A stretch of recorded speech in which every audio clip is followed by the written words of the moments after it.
Salut tout le monde, j'espère que vous allez bien et bienvenue dans cette nouvelle vidéo. Aujourd'hui, je vais vous montrer comment créer une application de to-do list très simple en utilisant le framework Spring.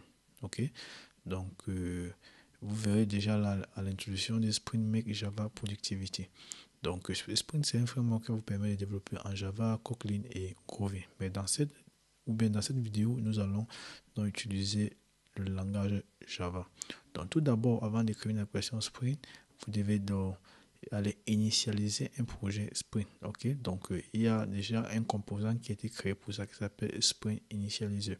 Donc si vous venez là et cliquez sur Spring Initializer, vous serez redirigé dans une page web. Ici, vous devez choisir ce que vous devez utiliser. Ok, donc vous allez utiliser quoi comme un projet Groovy, Kotlin, Maven, ou bien et quel est le langage que vous utilisez? Java, Kotlin, Groovy. Non, nous allons utiliser Maven. Et comme langage, nous allons utiliser Java. Et la version de Spring, bon, nous allons utiliser la dernière version qui est stable, la version 3. Et au niveau d'ici, l'artefact groupe, nous pouvons modifier cela et changer tout ça. Voici la partie qui consiste donc à installer les dépendances. Ok, donc au niveau des dépendances, vous pouvez ajouter. Quelles sont les dépendances? Spring, c'est comme un cadre qui vient avec plusieurs frameworks à l'intérieur. Ok, donc quel est le framework que nous allons utiliser? Étant donné que nous voulons créer une API d'un to-do list, donc la première chose, c'est que la première question que nous devons nous poser, c'est comment est-ce que ça va se passer? Nous aurons accès aux entités, donc à une base de données. Ok, donc nous allons définir la base de données qui sera la base de données mémoire H2. Donc nous allons définir la base de données qui sera une base de données mémoire, puisque vous pouvez utiliser PostgreSQL, MySQL, n'importe quel système de gestion de base de données, même MongoDB en utilisant Spring. Mais nous allons aller sur une base de données simple qui est une base de données mémoire H2 qui stocke les éléments directement dans la RAM de notre ordinateur. Donc une fois que l'application est rechargée, vous allez perdre complètement vos données. Donc je vais installer le driver de H2. Et quel est le composant que je vais encore utiliser? Je vais utiliser JPA. JPA, c'est un peu comme on peut dire c'est une classe qui implémente JDBC, qui permet de se connecter, qui vient avec son ORM et Binet Toplink, mais je crois que par défaut c'est Binet qui est utilisé. Ok, donc je vais choisir JPA, ça me permet de pouvoir communiquer avec la base de données. Et après j'ai besoin donc d'utiliser les API. Pour utiliser les API, il faut donc passer via Spring REST.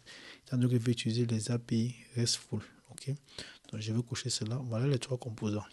Tout ce que vous allez faire, c'est de pouvoir générer le projet. Mais je ne vais pas générer ça depuis cette plateforme. J'ai installé quelques composants sur mon éditeur de test favori qui est Visual Studio Code. Si bien au niveau du Visual Studio Code, je tape Spring, vous verrez j'ai installé beaucoup de composants Spring qui me permettent donc d'initialiser un projet Spring directement sur mon PC. Ok, ouais, j'ai installé Spring Initializer, Spring Boot Dashboard, Spring. Ok, donc vous allez installer un peu quelques outils qui vont vous aider. Une fois cela fait, je vais faire un CTRL SHIFT P pour aller initialiser mon projet. Si ceci ne s'affiche pas chez vous, pensez à installer les dépendances. Et si les dépendances sont déjà installées et que celui-ci ne parvient pas toujours à s'afficher chez vous, tout ce que vous allez faire, c'est taper la recherche Spring. Ok, Initializer, vous allez tomber dessus. Ok, je vais donc créer un projet Maven, puisque vous pouvez créer un projet Granle. Granle Maven, c'est juste une manière de pouvoir structurer le projet, ok, même au niveau de l'installation des dépendances. Donc, je vais venir donc au niveau des Maven, j'ai choisi la dernière version. Le langage, vous pouvez choisir Java, Kotlin, Groovy. Je vais choisir Java, je suis nul en Kotlin.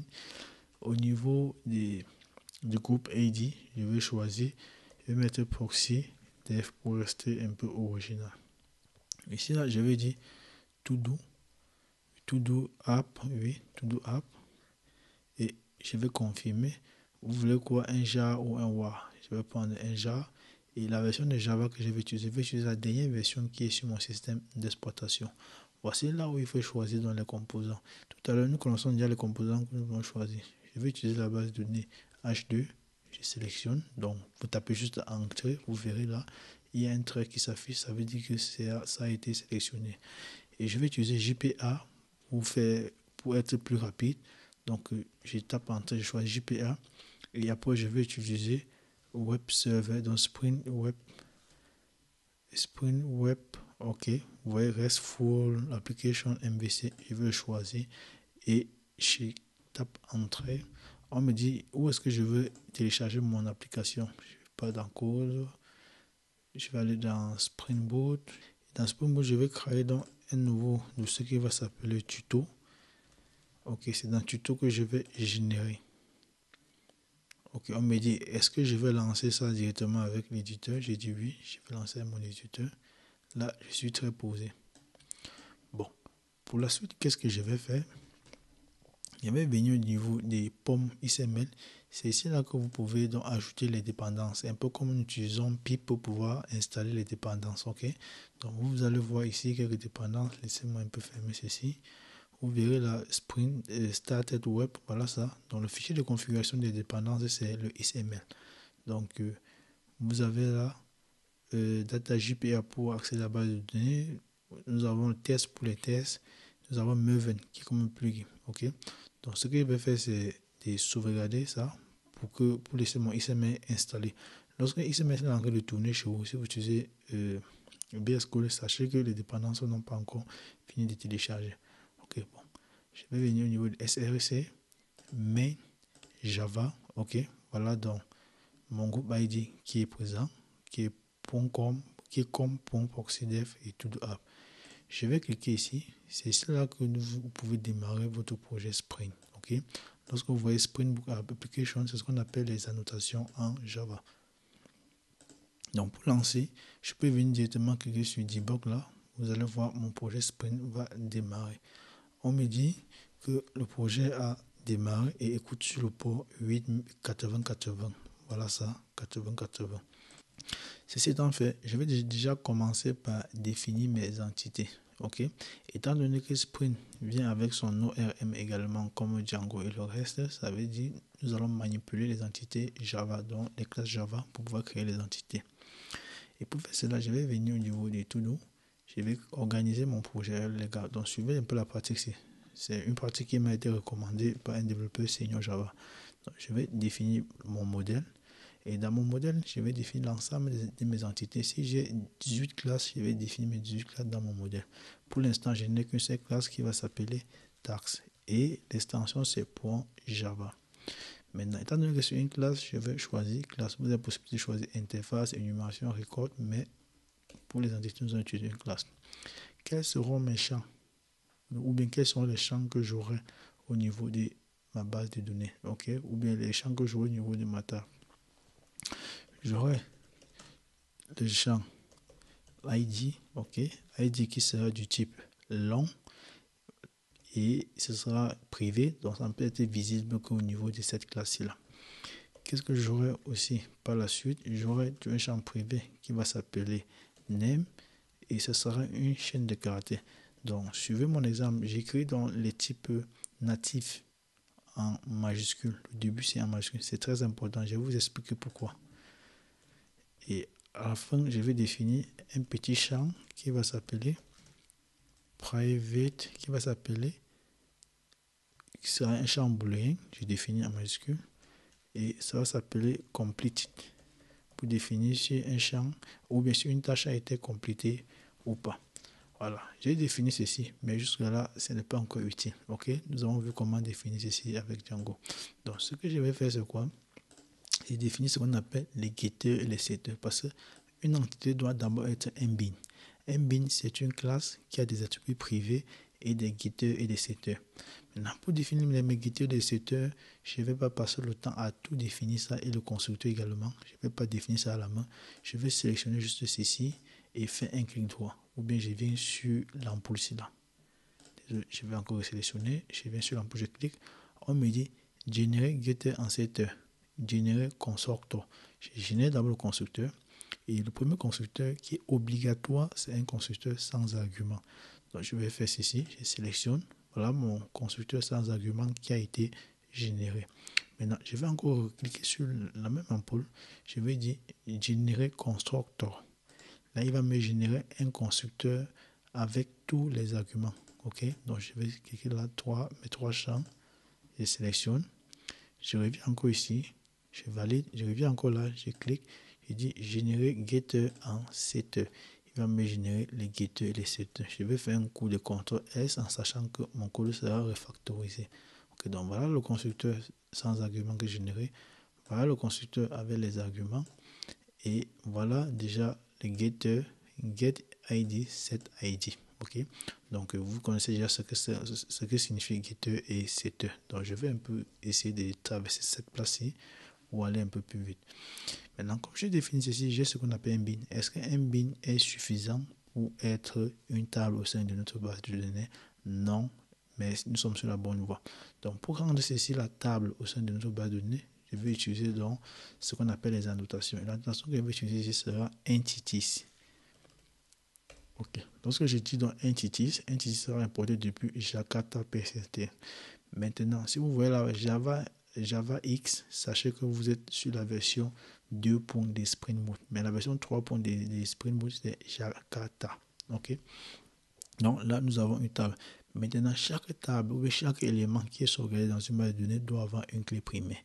Et pour définir la clé primaire au sein de notre base de données, donc je vais venir au niveau d'ici, préciser que je vais utiliser ID ici comme clé primaire. Le fait que je l'ai défini ainsi, ça ne justifie rien. Ok. Donc je vais utiliser l'annotation qu'on appelle ID que je vais récupérer depuis Jakarta Persistence. Et en plus, lorsque j'ai choisi mon champ ID, je dois donc dire à mon application Spring Boot que voilà comment est-ce que tu vas gérer ma clé primaire. Comment est-ce que tu vas générer la valeur? Donc je vais dire générer titre value, value. Ok. Quelle est la stratégie que je vais utiliser? La stratégie que je vais utiliser, c'est generation type. Je prends identity. Vous pouvez prendre auto. Auto va permettre de pouvoir laisser au framework de gérer la base de données avec les clés qu'il veut et comme il peut. Mais identity, c'est un peu comme auto increment. Si vous avez mis un premier élément, deuxième élément, vous allez mettre deux. Donc ça va faire l'incrémentation. Ok. Donc tout ceci étant fait, je vais maintenant aller définir ce qu'on appelle le repository. Ok. Donc il vient toujours au niveau d'ici. Je vais créer un nouveau package et mon package doit s'appeler repository. Et dans repository, qu'est-ce que je vais mettre? Bon, comme je commence à mettre les choses au pluriel au niveau des packages, je vais mettre repository ici. Ok. Dans repository, je vais créer un fichier qui va s'appeler, ou bien classe qui va s'appeler tags repository. Ok. Étant donné que c'est un seul truc pour Java, je mets avec Y. Ici, ce n'est pas une classe, c'est une interface. Donc, je définis mon interface publique. Et ici, à l'intérieur, je ne vais rien définir pour l'instant parce que je n'ai rien à personnaliser. Nous allons voir si vous voulez personnaliser les éléments, ce sera ici dedans. Donc, je vais étendre mon interface. Qu'est-ce que je mets? Si je dis extend, qu'est-ce que je vais mettre à ce niveau-ci là? Je vais mettre JPA, autant pour moi, JPA repository. Et dans JPA repository, on vous souligne l'erreur. Mais VS Code ne comprend pas vraiment ce qu'il faut faire. Si vous utilisez IntelliJ, il va vous expliquer ce qu'il y a lieu de faire ici pour pouvoir gérer ça. Ok, donc ma licence de IntelliJ est expirée. Donc je vais aller avec VS Code. Mais quand même, il a mis l'erreur. Il dit, ça va utiliser un type générique et l'identifiant. Bon, il n'a pas été trop précis. Maintenant, comme je suis en train de travailler avec les tâches et que tâche c'est une classe, donc je vais utiliser task comme type générique étant donné que c'est ça que je suis en train de travailler. Je prends task, il me dit oui, j'ai compris ce que tu as fait et je ferme ici. Ok. Donc, quand je ferme, il sait qu'il manque un élément. Maintenant, l'élément que je vais mettre, c'est le type de la clé primaire. Le type de notre clé primaire, c'est quoi? Long. Si vous revenez au niveau des tâches, rappelez-vous, au niveau de la clé primaire, nous avons mis ici la long. Ok. Donc, comme nous avons mis long, ça veut dire que je vais mettre la même chose ici. Là. Donc, je mets d'abord le nom de ma classe et je mets son identifiant. Les gars, j'ai fini. Ok. Sachez que JPA implémente beaucoup d'autres interfaces. Il implémente create, donc list create repository. List create repository implémente create repository qui implémente repository. Les gars, ça implémente beaucoup de classes. Voilà. c'est bon. Je viens de définir mon ORM. Et ce que je vais faire maintenant, je vais définir un autre paquet qui va s'appeler Services. Donc, je vais appeler Services. Et dans Services, qu'est-ce que je vais mettre? Je vais mettre tax services.java. OK. À l'intérieur, ce sera une classe. Et qu'est-ce que je vais faire? C'est ici là que je vais aller accéder aux éléments, récupérer les éléments au niveau de ma base de données. Maintenant, je vais définir les méthodes qui permettent de le faire. Pour afficher la liste des éléments, je vais dire, bon, la liste des éléments que je vais afficher, ça sera une itérable ou une liste, donc c'est à vous de choisir. Je vais prendre la structure de données itérable. C'est une itérable qui prend quoi comme type générique? Ça prend la tâche, étant donné que je vais afficher une liste de tâches. OK? Donc, voilà ça que je viens de définir. Et ensuite, je vais appeler ça quoi? Get tax list. OK? Pour afficher la liste des tâches. Ça ne prend rien en paramètre. Qu'est-ce que ça retourne? Je vais dire return. Ici, c'est là où je dois définir la liste des tâches. Et je vous ai dit précédemment que lorsque j'ai défini mon interface task repository, j'ai accès à toutes les méthodes de l'ORM. OK? Donc, je vais revenir au niveau d'ici. Je vais d'abord importer task repository. Donc, je vais le définir ici. Là. J'ai dit donc, ce sera donc un attribut privé qui s'appelle task repository. OK? Ça, c'est le type. Je mets là donc task repository. OK. Maintenant, au niveau d'ici là, je peux faire task repository. Et je dis donc pour find all. Pour récupérer la liste des tâches. OK? Mais sauf que ça ne va pas marcher. Puisque il faut faire ce qu'on appelle l'injection des dépendances. Pourquoi celui-ci s'énerve? Je ne l'ai pas importé. Il faut faire ce qu'on appelle l'injection des dépendances. Qu'est-ce que l'injection des dépendances? L'injection des dépendances, c'est pouvoir utiliser une classe ou bien une interface sans toutefois l'instancier. OK?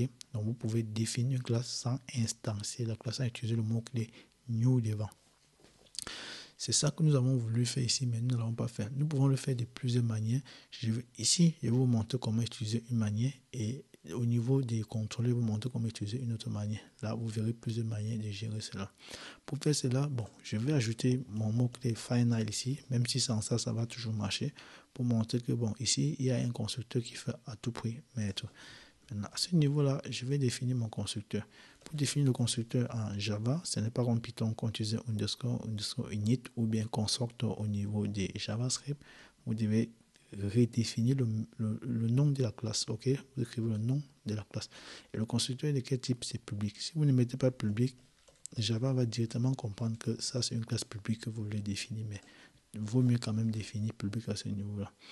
Au niveau du constructeur, qu'est-ce que je vais mettre? Je vais donc passer l'élément que je vais injecter. OK? Donc, ce sera du type quoi? Task repository. On met toujours le type. Java, c'est un langage fortement typé. Et là, je mets task repository. Et sachez bien que ce que vous mettez ici peut être complètement différent de ce que vous mettez ici. Là, OK? Donc, au lieu de mettre task repository comme ceci pour vous montrer que ça va marcher, je vais juste mettre T repository. Et dans T repository, qu'est-ce que je vais faire? Je vais faire indice pour... Désolé, j'ai mis task repository ici, c'est task services. OK? C'est un constructeur de la classe service. Voilà, task services avec 10 points. 10 points quoi? Je récupère celui-ci là avec 10 points parce que je suis déjà dans une fonction et ça c'est un attribut. En orienteur objet, lorsque vous êtes dans une méthode, pour accéder aux attributs de classe, vous pouvez utiliser 10 ou bien vous pouvez utiliser le nom de la classe si c'est une méthode, si c'est un attribut statique. Donc je vais dire 10 points task repository sera égal à quoi? T repository. OK? Donc, je viens de faire ce qu'on appelle l'injection des dépendances, les gars. Et c'est quelque chose qui est super cool. Si c'est iterable, voilà. Quand je dis find all, il va me retourner tous les éléments de la liste. Et les éléments seront de quoi? Ce sera une liste d'éléments. OK? Donc, ça vient des listes create repository. Donc, je vais sauvegarder. Et je vais venir donc créer un dernier package qui va s'appeler contrôleur. OK. Et dans mon contrôleur, il y a R là. Dans mon contrôleur, je vais créer donc un autre fichier qui va s'appeler task controller. OK, .java. Et désolé, au niveau du service, ceci a été créé, c'est juste une classe Python, une classe Java, autant pour moi, simple. Donc, pour rendre ceci service, vous devez mettre la notation services qui vient des stéréotypes. Voilà, services. Là, j'ai maintenant un service. OK, donc voilà ça qui signifie que c'est un service. Bon, au niveau des task controller, qu'est-ce que je vais faire? C'est ici là que je veux donc rendre mes éléments, ou bien je vais envoyer mes éléments depuis l'API. OK, donc ce que je vais faire, c'est quoi? Je vais définir une méthode qui va permettre de pouvoir afficher la liste des tâches. Je vais l'appeler public, ce sera une méthode publique. Et qu'est-ce que je vais mettre? Je vais dire get task list. OK, get task list comme ceci. Et qui va prendre quoi en paramètre? Rien. Et quel sera son type de retour? Je dois choisir son type de retour. Son type de retour sera quoi? Ce sera toujours un itérable. Et dans cet itérable, je vais avoir la liste des tâches. Et la liste des tâches qui sera importée depuis l'entité ou bien depuis mon modèle. Et je veux retourner.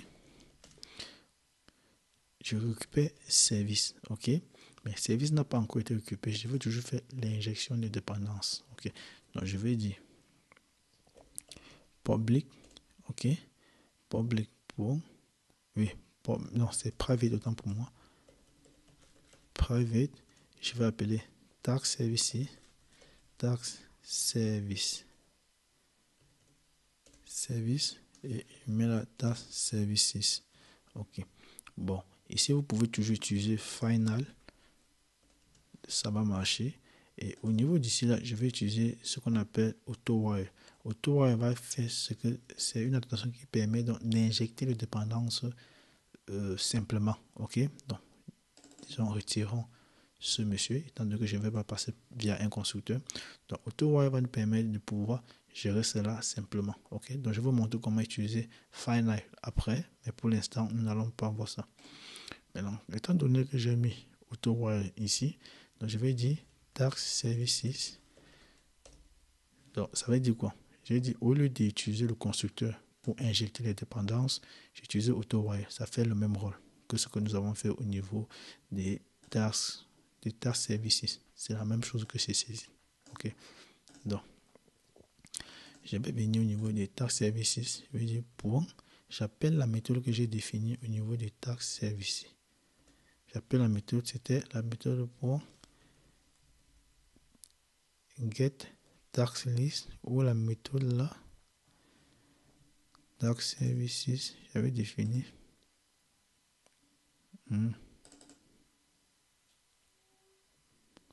Get task list. Ok, je définis ça, méthode publique.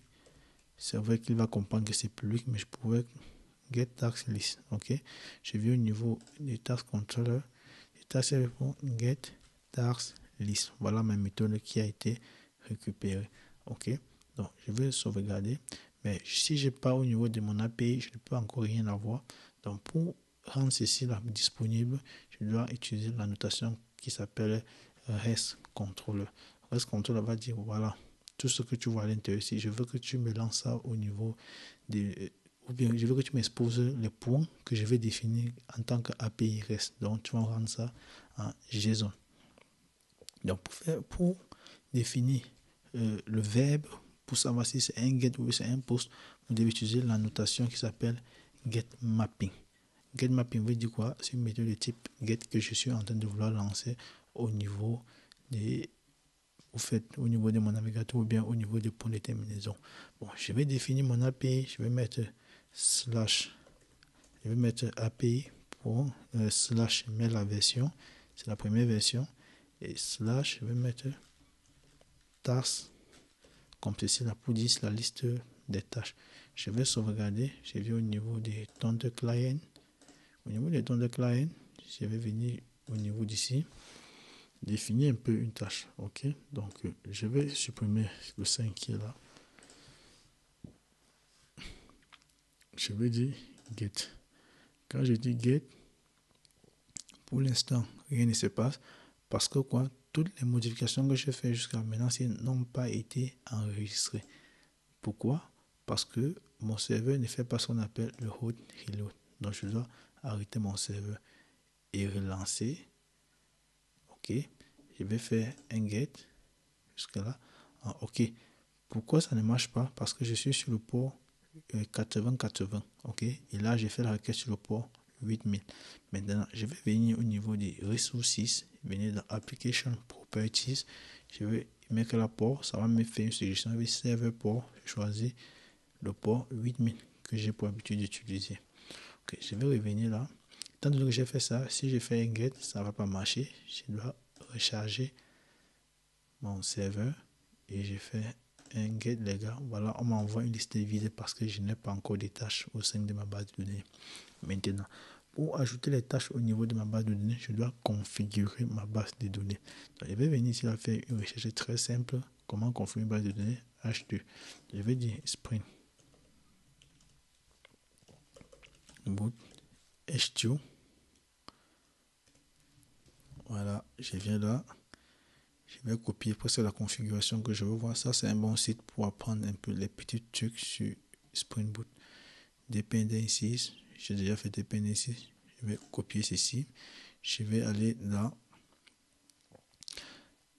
Application Properties. Juste avant ça, je vais coller.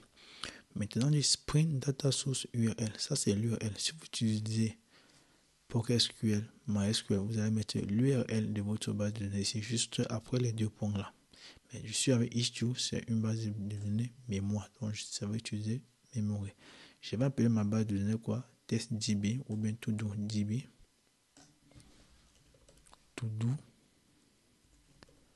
TodoDB, ok. Au niveau du driver class name, je vais changer ça. Driver class name, ok. Je peux prendre la notation pour ne pas avoir d'erreur. L'username, mot de passe, je vais supprimer, laisser ça par défaut. Ok. Et qu'est-ce que je peux encore ajouter? Voilà le driver qui a été ajouté. Voilà le dialecte. Le dialecte, c'est pourquoi? Puisqu'il y a le SQL standard.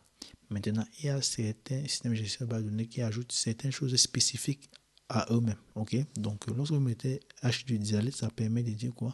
Il va reconnaître la base de données que vous utilisez et transformer le code ou bien les instructions Java en SQL spécifique à cette base de données là. Ok, je vais mettre spring.jpa.show SQL. Ok, lorsque le serveur va charger, vous allez voir les requêtes SQL qui sont exécutées ici là. C'est égal à trop. Ok, je vais dire spring. One, je crois que c'est H2 console enable true pour pouvoir accéder à H2 depuis le dashboard. Ok, je vais sauvegarder, revenir recharger ici là tranquillement. On me dit qu'est-ce qui n'a pas marché.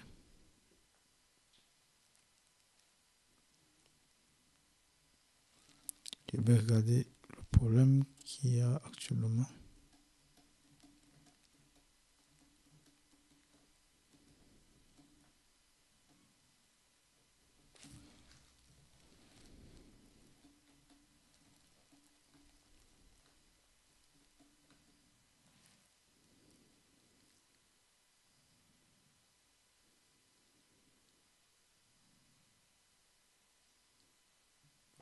Ok, bon. Je vais mettre ceci en commentaire. Apparemment, c'est lui qui fait problème. Essayez de relancer encore mon application. Donc, je vais revenir ici. Ok. Non, non, non. Donc, je vais revenir au niveau des To-Do Application. Relancer debug.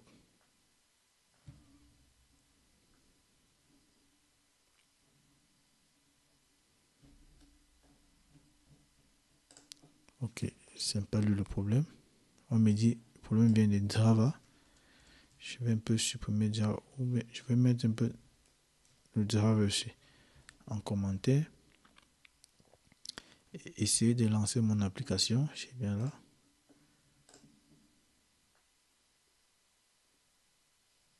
Ok, bon, là, ça marche plutôt bien. Maintenant, je vais aller au niveau du navigateur, essayer de consulter ma base de données. Je vais cliquer là, je viens ici, je fais localhost 8000.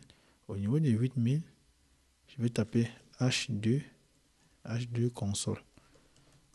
Si vous vous rappelez bien, c'est ça que nous avons mis là en bas. Console avec E. Voilà dans H2 console.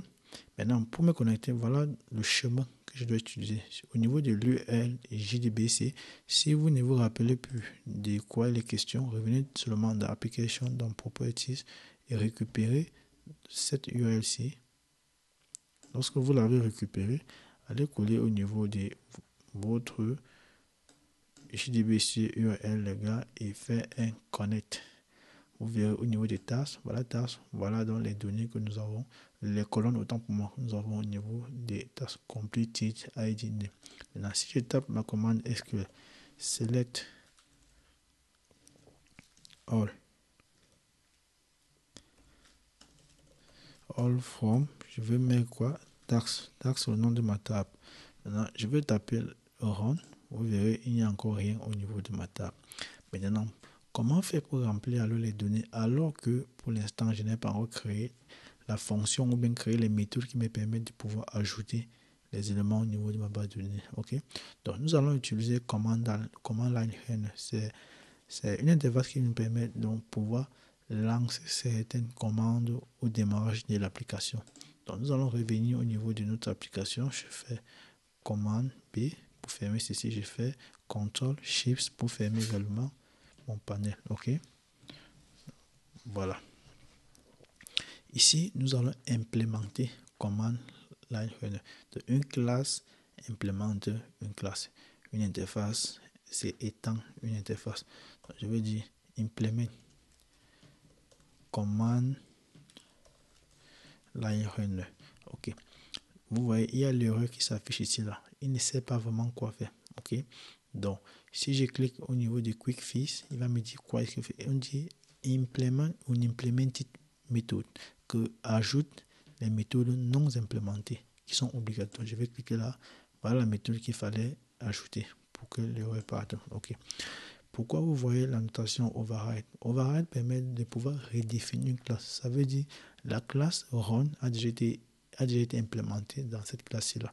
Donc si je fais un contrôle-clic, vous allez voir la méthode run qui ne retourne rien. Maintenant, étant donné que je vais personnaliser cette méthode-ci, changer son comportement, raison pour laquelle je vais mettre la notation override. Ok, donc c'est plutôt très clair pour vous les gars. Et dans cette méthode-là, qu'est-ce que je vais faire? Je vais utiliser ce qu'on appelle l'injection de dépendance toujours pour importer mon repository. Ok, donc là, cette fois-ci, je vais dire finite. Et comment non pas private, autant pour moi. Private finite. Et je vais mettre quoi? Tax repository. Tax repository ou bien tax service, ça va marcher. Mais je préfère commencer par tax repository, ça serait très simple pour moi. Parce qu'avec tax service, nous n'avons pas encore implémenté les méthodes qui permettent d'ajouter les éléments. Ok. Ça va faire tax repository. Ok. Maintenant, ici, là, nous allons utiliser AutoWire pour gérer l'injection de dépendance. C'est plus facile avec AutoWire. AutoWire, j'ai géré mon injection de dépendance. Maintenant, il faut donc ajouter un constructeur ou bien il faut construire cela. Pour gérer cela, ok, nous allons ajouter certaines dépendances qui manquent à notre projet. Vous vous êtes rendu compte, à chaque fois que nous modifions quelque chose, il faut toujours aller recharger le serveur pour que cela prenne. Ok, donc on va faire ce qu'on appelle le rechargement à chaud. Donc, je vais faire CTRL majuscule P, aller au niveau d'ici, sur Spring Initializer, je vais prendre Add Starter. Add Starter permet donc de pouvoir configurer ce qu'on appelle les starters qui sont les dépendances. Pour le rechargement à chaud, je vais choisir DevTool, Spring Boot DevTool. Ok, pour avoir le reload, le hot reload, rechargement à chaud, pardon. Le hot reload, rechargement à chaud. Ok, je vais prendre Lombok. Ok, je vais vous expliquer à quoi va servir Lombok. Ok, je choisis d'abord. J'ai dit process. Ok, on me dit que mon fichier a été mis à jour. Je vais me rassurer, je fais CTRL S pour sauvegarder. Là, on dit build was modifier. Oui, always. Toujours synchronisé si j'ajoute ou bien si j'ai supprimé un élément d'ici là. Bon, ici là, au niveau des Spring Application, pour gérer ce monsieur-ci simplement, je vais utiliser un élément de Lombok qui s'appelle required argument. Ok, required argument constructor. Ok, là c'est bon les gars, il n'y a plus de problème. Et au niveau d'ici, qu'est-ce que je vais faire? Je vais définir la tâche. Je dis, j'aurai une première tâche qui, tâche comme ceci là. Tâche, j'aurai une première tâche qui sera quoi? Qui sera new. Je mets tâche. Ok. J'aurai quoi? L'ID. Je laisse nul. C'est Spring Boot qui va définir l'ID pour moi. Le nom de ma tâche, c'est quoi? C'est j'aime Spring. Et completed. Completed, ça arrive à quoi? True. Ok. C'est minuscule. Voilà. Et je fais comme ça. Je vais essayer de dupliquer un peu ça.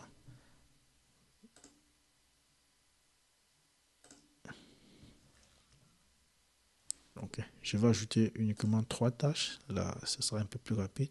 Et la tâche numéro 2, qu'est-ce que je vais mettre? J'aime Django. Ok.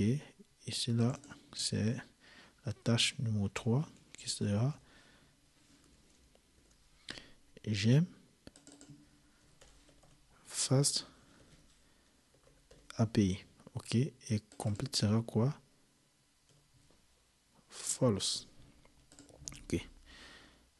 Maintenant, il faut sauvegarder ça dans la base de données. Et pour sauvegarder, étant donné que je vais faire l'injection des dépendances, je vais dire tax repository point.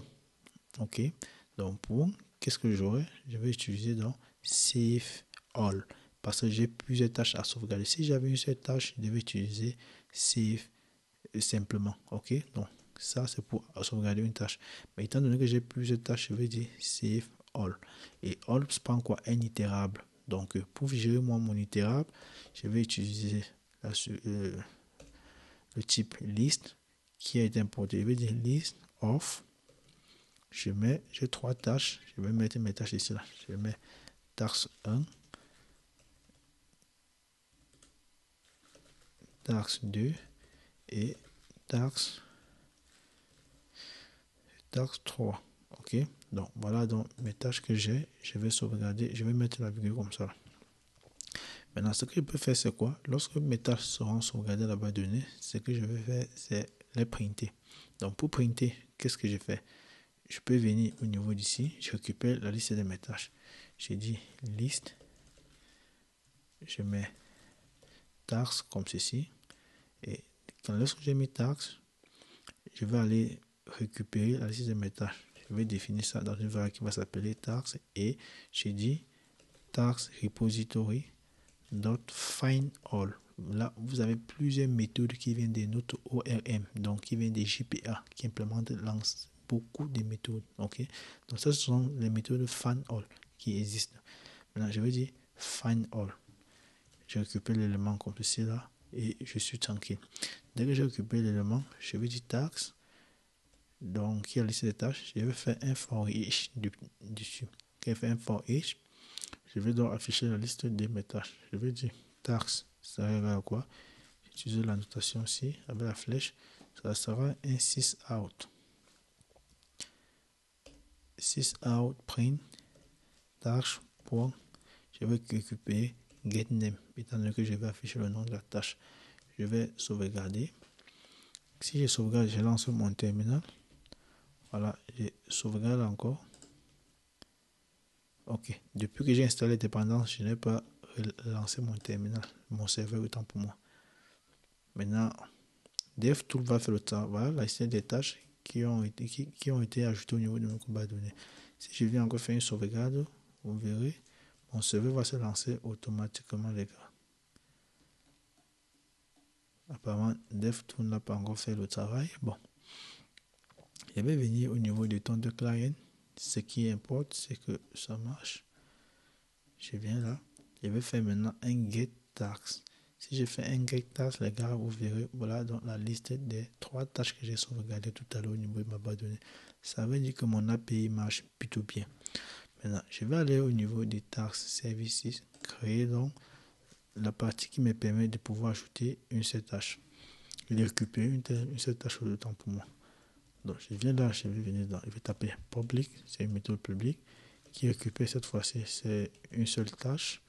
Et je vais dire get task, ok. Et dans get task, j'ai besoin de quoi? De savoir quelle est la tâche que je vais récupérer, quelle est l'ID de la tâche que je vais récupérer. Puisque pour récupérer une tâche, je suis obligé de venir là.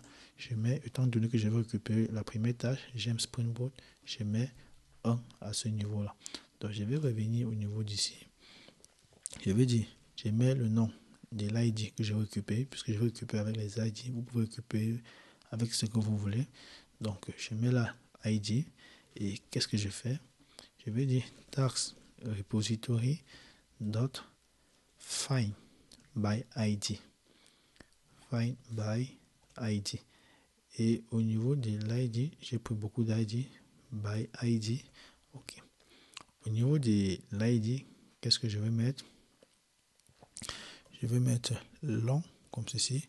Point value of. Pour me rassurer que l'ID que vous entrez, c'est vraiment l'ID. Ok.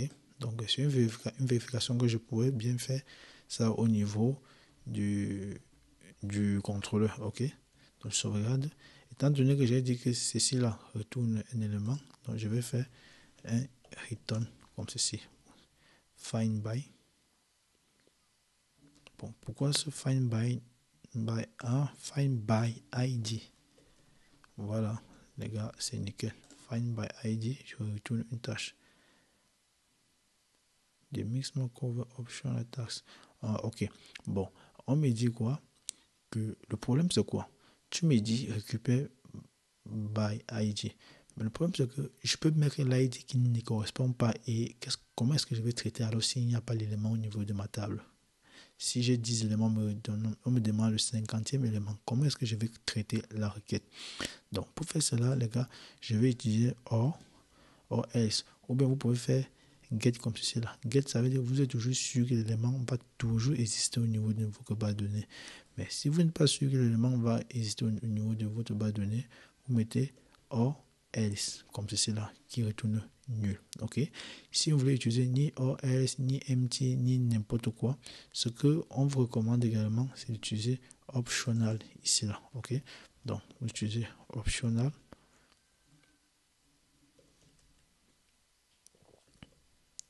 Ok, qui vient de Java utile. Et je vais mettre task comme ceci. Voilà, on vous demande d'utiliser optional. Si vous êtes sûr que ça peut ne pas exister, vous mettez optional comme ça. Si c'est optional, ça va mettre nul à la place d'éléments qui n'existent pas. Donc, libre à vous de choisir. Je vous ai montré les possibilités que vous pouvez employer pour pouvoir bien gérer les choses. Donc, je vais sauvegarder. Là, j'ai récupéré un élément. Je vais directement profiter pour écrire dans celui qui crée l'élément. Je vais dire créer task. Ok. Lorsque j'ai créé la tâche, qu'est-ce que je dois avoir? Je dois avoir la tâche dans les éléments que je vais créer.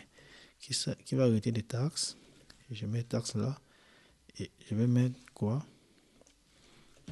Return tax repository save. J'appelle la méthode save. Il va save quoi? Il va save la tâche. Je ne vérifie pas si les éléments sont corrects ou ne sont pas incorrects. Maintenant, quel sera le type de retour? Ce sera taxe. Je veux que lorsque j'ai créé la tâche, ça me retourne la tâche que je viens de créer. Je sauvegarde. Lorsque je sauvegarde, je vais venir au niveau des tax controller. Dans tax controller, je vais copier ceci pour récupérer un élément. C'est presque identique. Au niveau d'ici, je vais coller ça. Maintenant, pour récupérer l'élément, j'ai besoin de l'ID. Je mets son ID ici, un peu comme ce que nous faisons souvent sur Django. Je mets l'ID. Et l'ID, lorsque j'ai mis l'ID ici, je vais mettre get tax. étant donné que ce n'est pas la liste des tâches, get task. Mais si je mets ça, les gars, ça ne va pas du tout marcher. Ok, ça ne va pas marcher. Pour que ça marche, il faut que je mette l'ID de l'élément que je veux récupérer ici là. L'ID est du type long et je mets l'ID comme ceci là.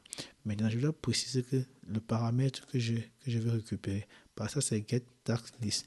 Qu'est-ce que je veux récupérer? C'est get task au niveau des services. C'est get task comme ceci là. Ça prend l'ID. Ok.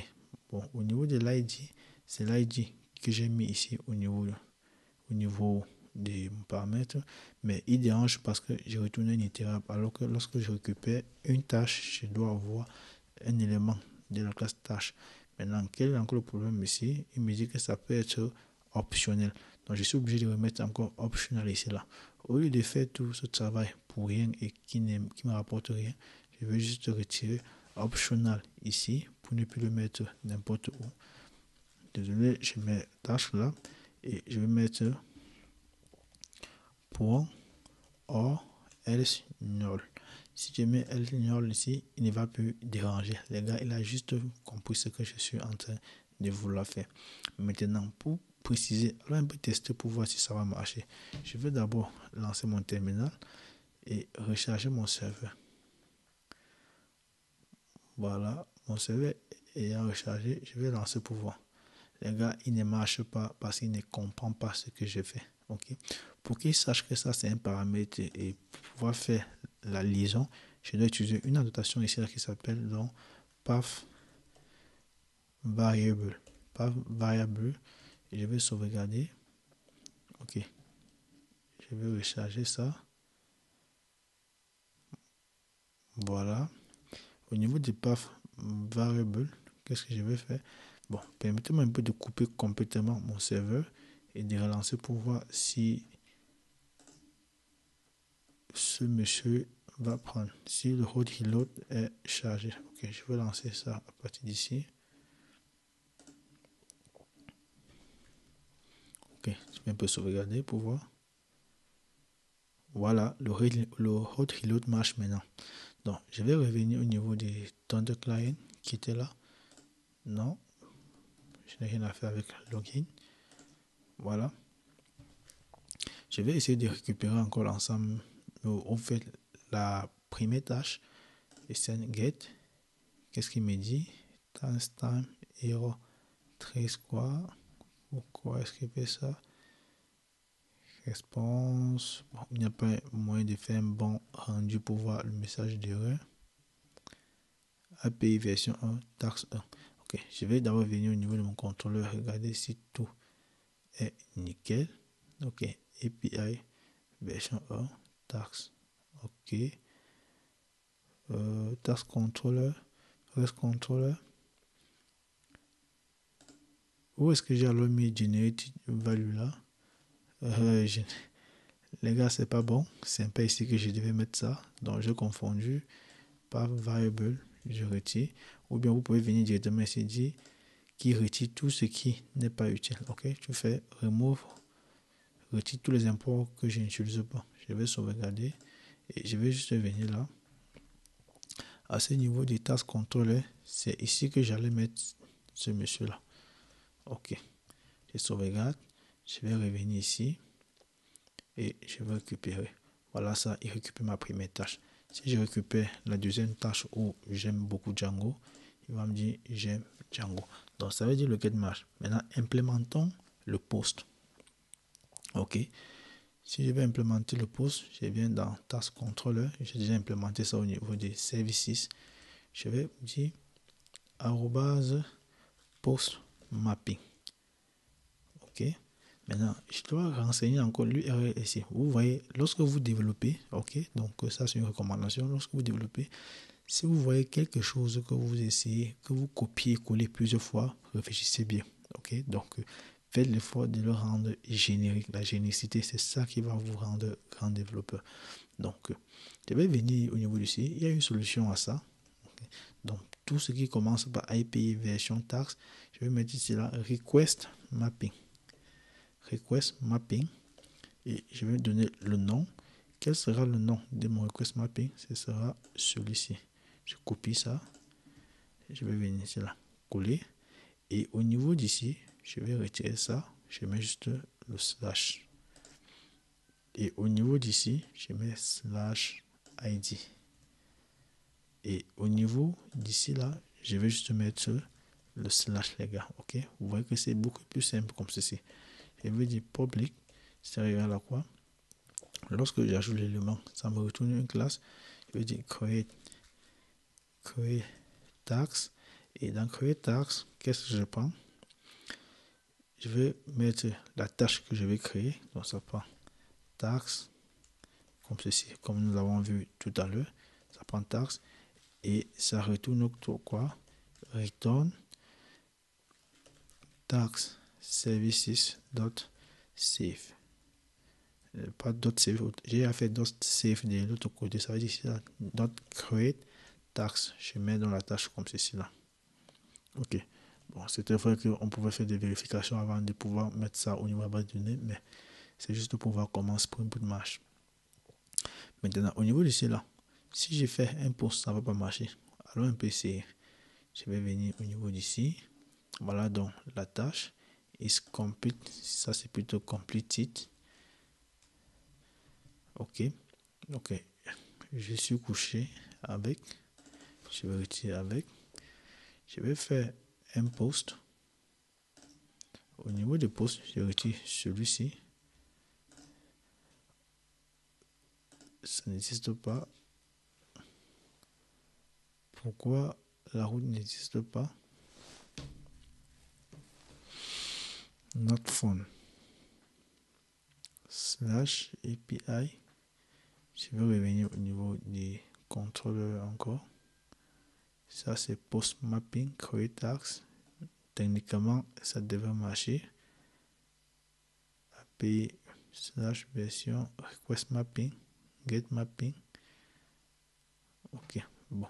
Je vais essayer de faire un get pour voir si ça marche déjà. Get ne marche pas. Je vais ajouter ceci. Get non plus ne marche pas. Bon, je vais couper mon serveur complètement. Et je vais relancer.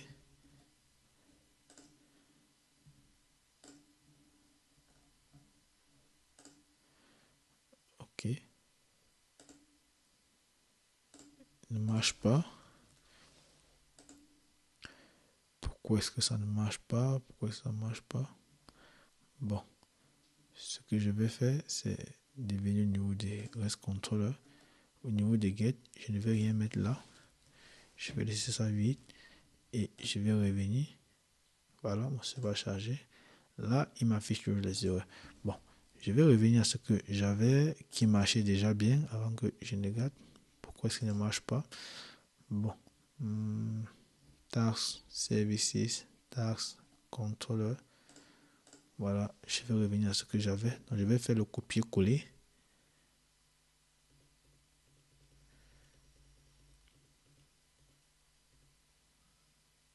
Ok. Je vais faire le copier-coller.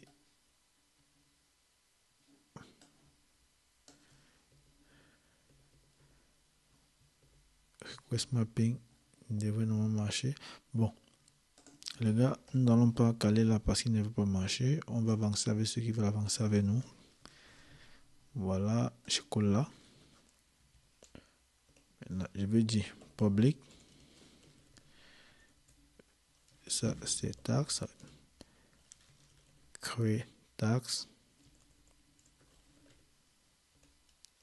Et dans create tax, qu'est-ce que je vais mettre? Je prends la tâche que je vais créer et je retourne un tax services dot create tax. Ok, là c'est bon. Maintenant, si je viens au niveau d'ici, je vais faire un get. Je retire ceci. Je vais faire un get. Voilà dans la liste de mes tâches. Maintenant, si je veux modifier, si je veux ajouter une nouvelle tâche, donc je viens au niveau d'ici, je vais faire un post. Je vais d'abord vérifier si tout a été normalement écrit. Post mapping, create task, oui, c'est bon. Si je vais faire les gars, ça va pas marcher. Et faire un post, ça ne va pas du tout marcher. Ok. Bon, ça c'est l'erreur qui n'est pas due au code qui ne fonctionne pas. Voilà, j'ai mis un slash de trop. Mes posts, il met bien l'indicateur nul parce que il ne parvient pas à lire le body. Ok, il ne parvient pas à lire ce que j'ai mis dans ce body. Maintenant, il y a toujours une solution à cela. Donc, je vais mettre la notation ici là. Ok, je vais dire request dot body. J'attends que ça charge.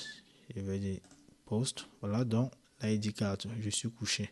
Donc, il a ajouté une quatrième tâche. Pour vérifier, je vais venir faire un get ici. Voilà, nous avons 4 tâches au sein de notre base de données. Ok. Tout à l'heure, j'ai importé Lombok. Je vous ai dit, je devais vous montrer à quoi cela sert. Et nous avons commencé à utiliser Lombok au niveau des Spring Boot, de notre application Spring Boot, pour pouvoir insérer dans un constructeur ici automatiquement avec Required Argument Constructor. Maintenant, au niveau de notre entities, ok. Vous avez vu, on a géré les getters et les setters là-bas. Si j'ajoute encore un nouveau champ, il va falloir ajouter son getter et son setter. Maintenant, pour pouvoir gérer cela automatiquement, je vais supprimer ça. Tous les getters et les setters que j'ai ajouté avec la génération automatique. Et je vais me servir dans des data. De la notation data. Data vient dans des Lombok. Si vous avez vu, il importe Lombok depuis data. Quand vous mettez data, il gère les getters et les setters. Si je sauvegarde, je viens au niveau de mon application. Je vais faire un test, faisons un peu ceux qui ne servent plus à grand chose là. Je vais venir au niveau de mon appli. Je vais faire get tags. Ok les gars, vous voyez, il m'a renvoyé la liste des méthodes. Ça veut dire que tout continue de bien fonctionner.